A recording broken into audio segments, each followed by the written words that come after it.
Gagner koh Lanta, ça représente pour moi l'aboutissement de dépassement de soi, d'investissement.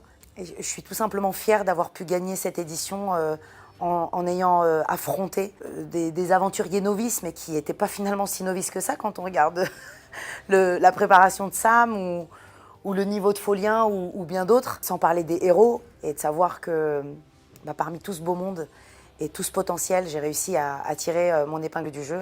Je suis fière de moi. C'était pour moi un rêve de jeune fille, c'est-à-dire que quand je regardais ça à la télévision en tant que sportive, puisque j'ai fait du sport toute ma vie, je voyais pas du tout le côté stratégie, je voyais juste les épreuves, les gens qui se roulent dans la boue. Je me disais mais c'est génial, on est sur une île, on fait du sport. Avec la maturité, avec l'âge, je me suis rendu compte qu'il n'y avait pas que ça et du coup je me suis dit c'est quelque chose qui pourrait me convenir. Ma plus grande fierté, c'est d'avoir pu montrer ce qu'une femme est capable de faire, en fait.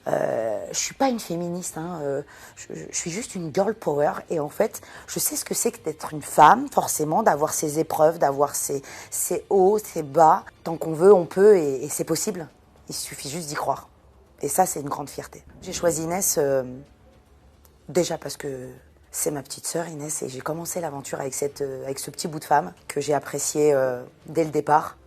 Avec son caractère bien trempé, c'est une personne qui m'a profondément touchée. Je savais que, en tout cas, je me doutais que si je prenais Claude, j'aurais peut-être pas grande chance de gagner ou en tout cas d'avoir un maximum de votes.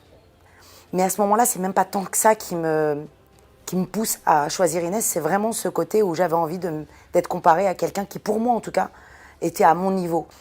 Et je voulais que les gens en fait me comparent à ça, et pas à Claude qui avait déjà 3 expériences derrière lui, qui était déjà favori avant même d'avoir commencé koh Lanta.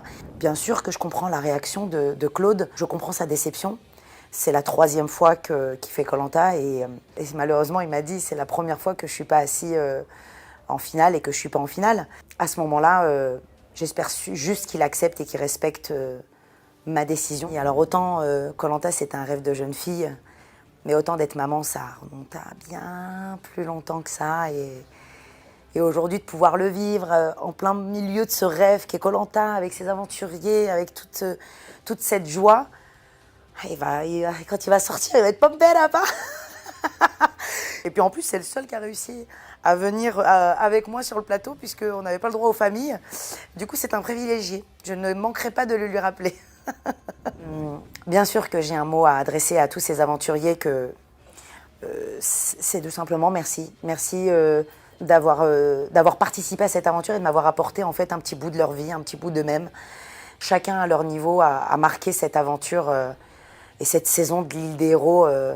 Je remercie bien sûr aussi les héros pour cette bienveillance qu'ils ont eue envers nous. Chacun à leur niveau nous ont appris un petit peu plus nous en tant que nouvel aventurier. Je remercie en fait et toutes ces personnes pour ce qu'ils ont laissé d'eux en moi.